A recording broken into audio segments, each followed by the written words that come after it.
My mom kicked me out at 15 to start a new family.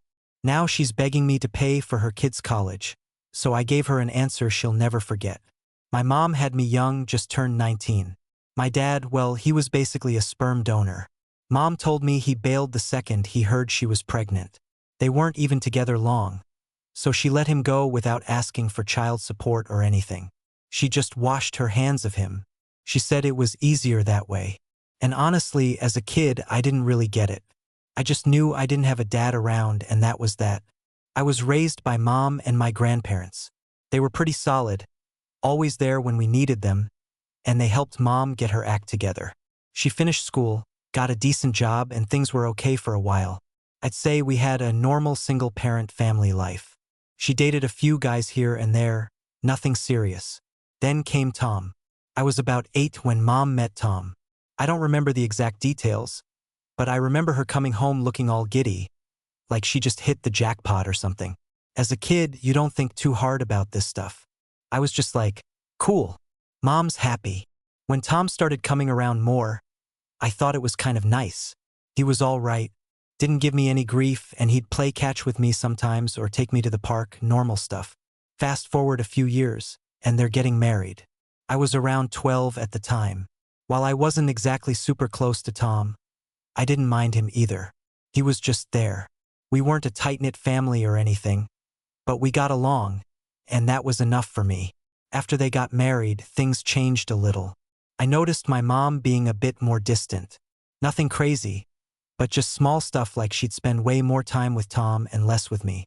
Sometimes I'd walk into the room and she'd stop whatever conversation they were having like I wasn't supposed to hear it.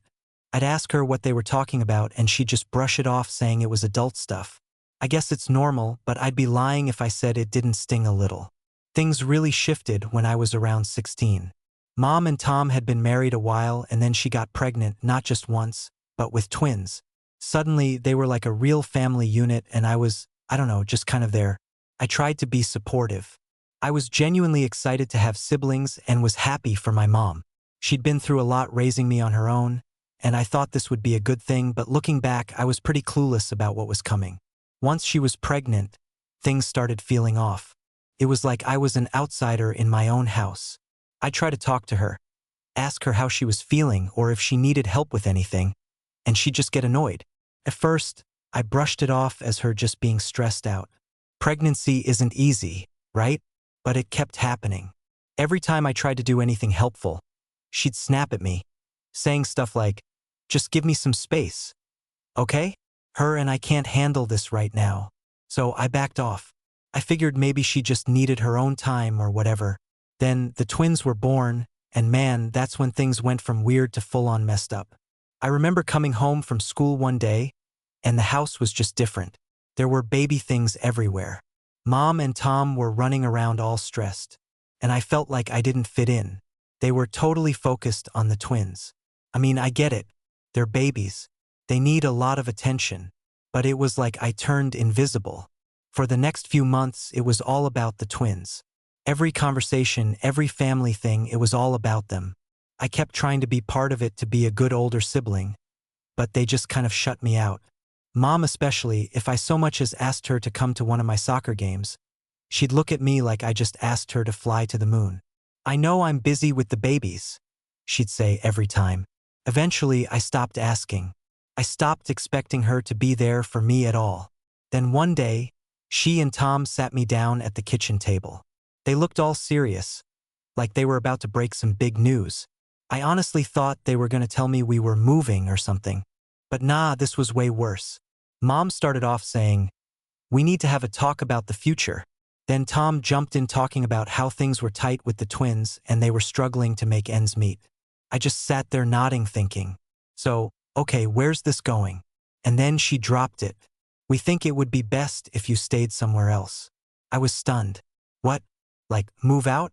"Not exactly," Tom said, but he was full of crap. That's exactly what they wanted. They just tried to soften it by saying they couldn't support everyone and needed to focus on the twins. Mom was all like, "Oh, you're almost an adult. You need to start learning to be independent." I was 16. I didn't even have my own car, let alone a plan for where I'd go. They knew I didn't have a job that paid more than peanuts, but they just didn't care. I tried to reason with them. I offered to get a part-time job to help out more around the house, whatever it would take to stay, but Mom shut that down real quick. She said the twins needed the resources more than I did, and that it was time I learned to take care of myself. She made it sound like they were doing me a favor by pushing me out. It was like they'd already made up their minds, and nothing I said would change it. So, I did the only thing I could think of. I left, packed a bag, went to my grandparents' house, and that was it. No goodbye, no one miss you, just gone. I didn't even know where to go really, but my grandparents, bless them, didn't even question it. They just took me in, no strings attached. I stayed up that night just replaying the conversation over and over. It was like this whole thing was a bad dream, but I was wide awake. I mean, who does that? Who just decides their kid is too much and shoves them out? They didn't even give me a chance to prepare or make a plan. They just wanted me gone so they could play happy family without me. And honestly, that's when I knew I was done with them. They didn't want me. They wanted a fresh start without the baggage of a kid they hadn't planned for. So yeah, that's how it all started. After my mom and Tom kicked me out, I crashed at my grandparents' place. They didn't ask many questions, just let me settle in and made sure I was okay. I could tell they were hurt by what my mom did. They didn't say it directly, but every now and then I'd catch my grandma looking at me with this sad look like she just couldn't wrap her head around it. Life with my grandparents was stable, but I knew I couldn't lean on them forever. They were getting older, and I didn't want to be a burden. I was already trying to figure out how I could make things work for myself. I was 16, barely scraping by at my part-time job, which was paying pennies. I was juggling school, work, and the feeling that I'd been totally cut off from my own family. Fun times. Meanwhile, my mom and Tom just kept living their best lives. I'd hear from people in town that they'd been showing off the twins everywhere like they were the perfect little family. And me, I was just forgotten. Sometimes I wondered if they even noticed I was gone. They never called, never checked in, nothing. Just radio silence. Once I turned 18, I knew I needed to figure things out fast. My grandparents were supportive, but they weren't exactly loaded. They couldn't pay for college, and I didn't want to rely on them for more than I already had. So, I decided I'd go to college on my own terms. I applied for every scholarship, grant, and loan I could think of. My aunt stepped up, bless her heart, and co-signed one of my loans, basically giving me the one shot I needed to get in. The reality of college hit hard, though. I had to work a job or two sometimes to keep up with the bills. It was brutal. Full days of classes, then straight to work, then hours of studying at night. Sometimes I'd run on maybe 4 hours of sleep if I was lucky. My friends were out there enjoying the college experience while I was just trying to survive it. But honestly, I didn't mind. I was used to hustling. I was used to doing things on my own. And still, not a word from my mom. Not for my birthday, not for Christmas. Nothing. I graduated, and the only people who showed up were my grandparents and my aunt. I scanned the crowd, maybe hoping to see my mom there, even if she'd just come to stand in the back. But nope, she wasn't there. And that was the moment I finally accepted she didn't care. She didn't care about me, and she probably never would. But I was done feeling sorry for myself. I had a degree. I had loans to pay off, and I was determined to make something of myself. I managed to land a decent entry-level job right after graduation, and I took it as a fresh start. I got my own tiny apartment, barely enough room to breathe, but it was mine and I was proud of it.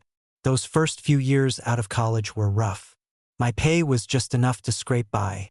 I was living paycheck to paycheck, hitting ramen noodle levels of broke, but I was doing it. My mom, in her infinite wisdom, apparently heard through the grapevine that I was making it. But still, no contact, which honestly was fine by me. I didn't need her validation. I was working hard, and I was proud of myself even if no one else was. Eventually, things started looking up. I got promoted a couple of times, started earning more, and for the first time I wasn't constantly stressing about bills. I could finally breathe a little, save a little, and think about the future without that constant pressure weighing me down. I was actually building a life for myself. And then the cherry on top of this mess, my aunt, the one who co-signed my loan and basically gave me my shot, ran into my mom at some family gathering. She must have mentioned my recent promotion because suddenly my mom knew I was actually doing well. And guess what? That's when she decided it was time to reach out. I remember the day she showed up at my door like it was burned into my brain. I hadn't seen her in years. When I opened the door, it felt surreal, like some kind of weird family reunion. And I hadn't signed up for. She was standing there with Tom, and they both had this forced smile plastered on their faces. You know, the kind of smile you wear when you're trying to make something uncomfortable feel normal. "Kai, hey, it's been a while," she said, like we were just casual friends who hadn't caught up in a while, not a mother who hadn't bothered with her kid in years. I didn't even know what to say, so I just stared. Part of me was still that teenager who wanted her to care, who wanted her to say she'd made a mistake. But I wasn't that kid anymore. I'd lived without her for years, and I'd learned how to live on my own. I just stood there half in shock, half pissed off that she had the audacity to show up now after everything. She started going on about how she heard I'd been doing well, that my aunt mentioned I'd been promoted. It felt like she was building up to something, and I was already getting a sinking feeling. Tom chimed in, trying to make small talk about how proud they were of me. Yeah, sure. They'd acted like I didn't exist for years, and now they're proud. Give me a break. Then she hit me with it. She said things had been hard for them lately, that Tom's business wasn't doing so well, and oh yeah, the twins were about to start college. It didn't take a genius to see where this was going. She was here because she wanted something. After all these years, the first time she shows up at my door, and it's not to reconnect, it's to ask for a handout. I told her I wasn't interested in hearing a sob story, and that if she was just there for money, she could leave. She had the nerve to act offended, like she couldn't believe I'd say that. She started laying on the guilt, talking about how she'd raised me on her own, how she'd sacrificed so much, and now was the time for me to give back. I almost laughed in her face. This woman hadn't given a crap about me in years, and now she was trying to cash in on all the years she spent raising me. I shut her down. I told her I wasn't responsible for her decisions, and I sure as hell wasn't about to fund the college dreams of kids I barely knew. She kept going on, trying to guilt me, but I'd heard enough. I told her she could go and live her life just like she'd wanted to when she threw me out. That's when her fake smile dropped and she started showing her true colors. She said I was being ungrateful and selfish, that I should respect her for all she'd done for me. I just told her that whatever she thought she'd done, she'd lost any right to ask me for anything when she tossed me aside like trash. They left after that, both of them looking pissed. I shut the door, still half in shock, but also relieved. I knew I'd made the right choice. They were out of my life for a reason, and I was done with them for good. After I turned my mom and Tom away, I thought that was the end of it. I figured they'd be pissed, but they'd just go back to their lives, right? Wrong. Mom was on a mission. It started with emails. I'd blocked her everywhere else, so she went old school and started blowing up my inbox. And it wasn't just one or two emails. It was constant. Every time I'd check my messages, there'd be a new one from her. The emails were a trip. She'd start off all sweet talking about how she missed me and how it hurt that we'd grown so far apart. But as soon as I didn't respond, she'd get nasty. She started listing all the sacrifices she'd made for me, like she was running some kind of mom scoreboard. "Asian, I did everything for you," she'd say, "and this is how you repay me." Then she'd go on about how I was selfish for not helping my family now that I was successful. The guilt tripping was turned up to 11. I ignored it at first. I mean, I'd learned to tune her out years ago, so I just thought she'd eventually get tired and stop. But nope. When she realized the emails weren't working, she went next level and showed up at my job. I didn't know any of this until after the fact, but apparently she showed up in the lobby asking for me by name, saying she was my mom and that it was an emergency. Luckily, I was out that day because of a migraine. The receptionist, bless her heart, tried telling Mom that I wasn't in, but she wouldn't listen. She started making a scene saying it was family business and she needed to see me right away. Security finally had to ask her to leave, and when she still wouldn't go, they called the cops. She finally took off after that. The next day, my boss called me into his office and told me what happened. I was mortified. Here I am trying to make a name for myself at this company, and my mom is out there treating it like her own personal soapbox. I apologized to my boss and told him I'd take care of it. I knew I had to set things straight with her, so I reached out to her. My first mistake. I called her up, and the second she picked up, she was already on me, saying how rude my work was to her and how I'd better teach them to respect their elders. I told her she had no right to show up at my job and make a scene and that she needed to back off once and for all. But she didn't care. She launched into this whole rant about how I was selfish and ungrateful, how I'd been ignoring her sacrifices and treating her like she was nothing after all she'd done for me. I told her to cut the act and stop pretending she was some martyr. She wanted to treat me like an adult. Fine, but adults don't just barge in and start making demands the second they think you're doing okay for yourself. Then she dropped the real bomb. So Omi, she actually said it like it was some kind of legally binding debt. She told me that since she'd raised me alone, I was supposed to help her and my siblings now that I was successful. She said that I was morally responsible for paying back everything she'd done for me. I couldn't believe what I was hearing. "Oh, look," I said, trying to keep my cool. "And I'm not responsible for the choices you made. I didn't ask to be born, and I sure didn't ask to be kicked out when you decided you had a new family."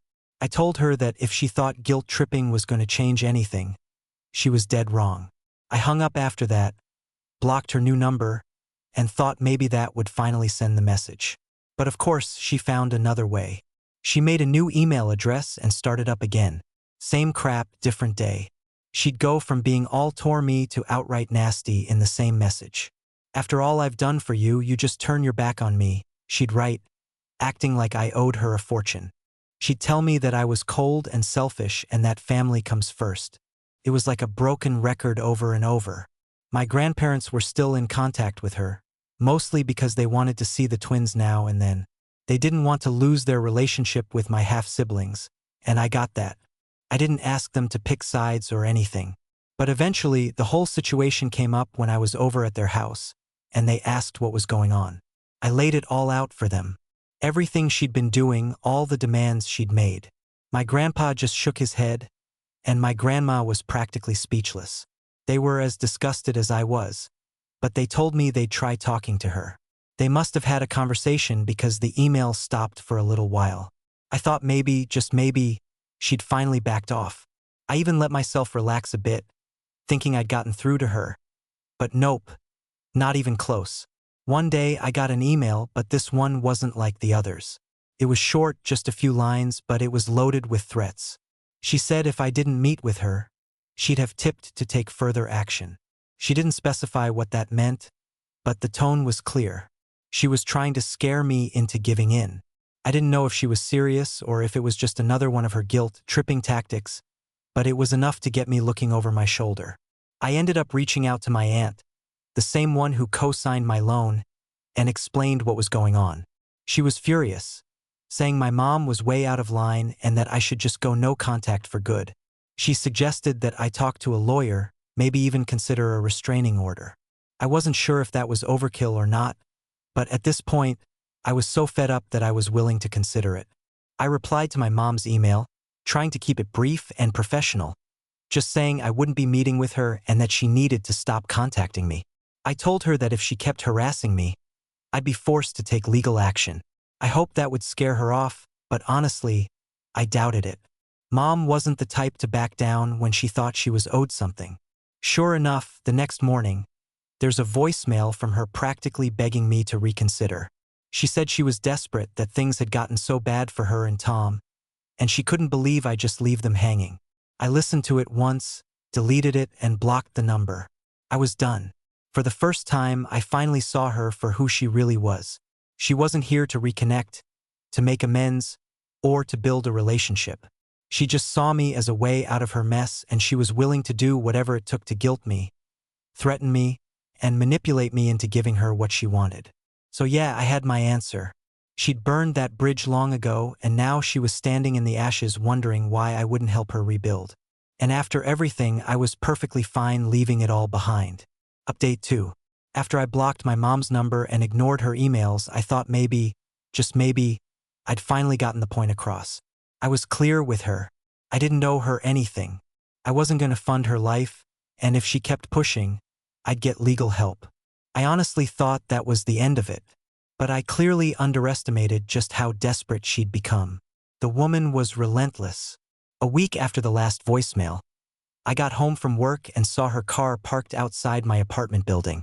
I froze, feeling a mix of anger and dread. This woman just didn't know when to quit. I knew if I went inside, it would probably turn into a full-blown confrontation, but I couldn't exactly avoid going home either. I took a deep breath, walked past her car, and tried to ignore her as I headed up to my apartment.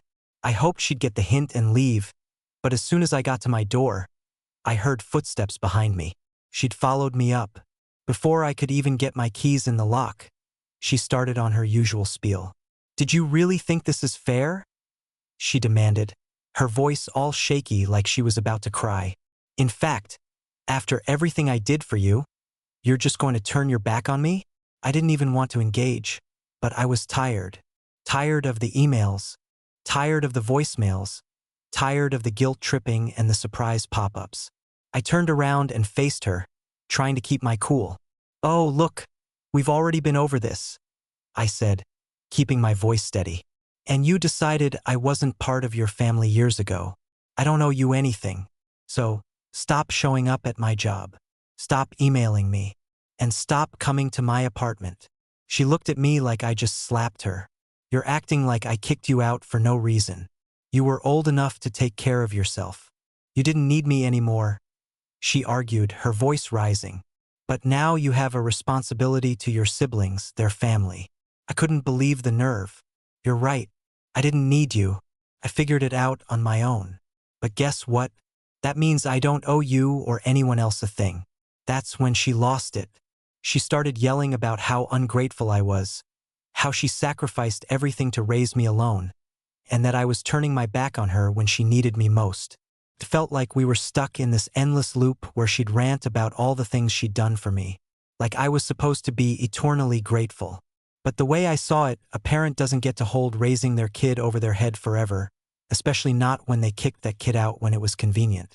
I tried to walk inside, but she stepped forward and blocked me. I told her again that she needed to leave, but she just kept going, switching from angry to pathetic in the blink of an eye. "Please," she begged, her voice breaking, "and I have nowhere else to turn. The twins need a chance. I just need a little help. That's all. After everything I've done, you can't just leave us like this."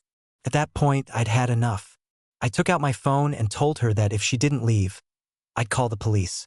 She looked stunned, like she hadn't expected me to take it that far, but I was serious. I wasn't going to keep putting up with this. She must have seen that I meant it because she finally stepped back, looking defeated. She muttered something about me being heartless and cold, but I didn't care. I'd heard it all before. She turned and stormed off down the hall. But before she disappeared, she threw one last thing over her shoulder. "And you'll regret this someday. Family is all you have. When everyone else turns their back, you'll remember who took care of you." I just stood there watching her walk away, feeling this mix of relief and sadness. I knew she wouldn't change, but it was like a final nail in the coffin. This was the woman who raised me, and all she saw me as now was a meal ticket, a quick fix to her problems. There was no point in hoping for a happy ending with her. She'd made her choice a long time ago, and so had I. I went inside, locked the door, and let out a breath I didn't know I was holding. It felt like I'd finally taken the last step in closing that chapter of my life. She'd shown me over and over who she really was, and I was done pretending she'd ever be anything else. The next day, I reached out to a lawyer to talk about a restraining order. I didn't know if I had enough to actually get one, but I figured it was worth looking into. I wasn't going to live my life constantly looking over my shoulder, waiting for her to show up. The lawyer advised me to document everything. Emails, voicemails, the incident at my job, and now her coming to my apartment. He said it might be enough to build a case, but he'd keep me posted. For the first time in years, I felt like I was finally taking control. I wasn't just reacting to her anymore. I was putting up a wall and making it clear that I wasn't here to be manipulated or guilt-tripped. I spent years feeling like I was just a burden to her, someone she tolerated until she found something better. But now I knew better. I didn't need her approval or her love, if that's what you could even call it. Over the next few weeks, I focused on myself. I threw myself into work, spent time with friends, and even started thinking about moving to a new apartment. It felt like the perfect time to start fresh, away from all the drama she kept dragging me into. I was ready to build a life on my own terms without her hovering in the background waiting for her next chance to swoop in. Final update. So here we are. After everything I've been through with my mom, I thought I'd seen it all. The guilt trips, the stalking at my job, showing up at my apartment unannounced. But just when I thought she'd finally backed off, she managed to outdo herself in the worst possible way. A few days after my last post, I got home from work and found her waiting outside my door again. This time she looked completely unhinged, like she hadn't slept in days, eyes all bloodshot, practically vibrating with anger. I knew right then that this wasn't going to be one of her usual let's talk situations. Before I could even say a word, she started screaming at me. I couldn't catch everything, but it was the usual crap. Selfish, ungrateful. Oh, for you'll regret this. But then she got physical. She grabbed my arm, yanked me, and started screaming that I was ruining her life, that I owed her for everything she'd done for me. I pulled away, told her to get out of my face, and then I reached for my phone to call the cops. That's when she really lost it. She actually lunged at me, knocking the phone out of my hand, and shoved me against the wall. Couldn't believe it. I never thought she'd go this far. But there she was, completely losing her mind, trying to physically intimidate me. Luckily, one of my neighbors heard the commotion and came out to see what was happening. When they saw what was going on, they called the police right away. The cops showed up within minutes, thank God, and they separated us. My mom was still screaming, going on about how I was abandoning my family and how I'd pay for this. The cops took her outside, and I finally got a chance to explain the whole mess to them. I told them everything, how she'd been harassing me, showing up at my job, ambushing me at my apartment, and now this. After a bit of back and forth, they ended up arresting her for assault. I was shaking, barely processing what had just happened, but I knew it was the right call. This had gone way past family drama. This was straight-up harassment and now assault. They took her away, and that's when I knew I was absolutely 100% done. The next morning, I called my lawyer, explained everything, and got started on the restraining order. I handed over every piece of evidence I had, the emails, the voicemails, a police report from her showing up at my work, and now this latest incident. The lawyer said I had more than enough for a solid case and that we'd get everything in place as soon as possible. It felt surreal, but at the same time, it felt like closure, like I'd finally hit a point where I could walk away without looking back. In the days after, I heard from a couple of family members who'd found out what happened. Apparently, my mom had been telling people that I was the one who'd abandoned her, that she'd sacrificed everything to raise me, and I'd turned into some heartless monster. But you know what? I didn't even care anymore. I didn't care about her guilt trips, her lies, her desperation to make me look like the villain. I was done letting her control any part of my life. Since then, she's been trying to contact my grandparents, hoping they'll convince me to reconcile. They told me she's been crying to anyone who will listen, saying I destroyed her life. But my grandparents know the truth. They've supported me through all of this, and they told her straight up that she was out of line, that her behavior was insane, and that I had every right to cut her off. Even my aunt, who tried to keep the peace, finally told her to get some help and stop treating me like her personal ATM. I've started making plans to move. I'm not going to let her find out where I'm living next, and I'm setting up as many boundaries as possible to keep her out of my life for good. It sucks that it had to come to this, but at the same time, it's a relief. I don't feel guilty or conflicted anymore. I've done everything I could to set boundaries, to tell her no, to be firm, and she chose to blow past all of it. She chose to treat me like a wallet on legs, not a son. And I finally had enough. So yeah, I'm done. No more emails, no more voicemails, no more surprise visits. The restraining order's in place. I'm moving and I'm putting as much distance as I can between me and her. Family or not, I'm not putting up with this level of toxicity. She made her choices and I'm making mine. If you're reading this and dealing with something similar, I guess my advice is this. Don't feel guilty for cutting off people who treat you like crap, even if they're family.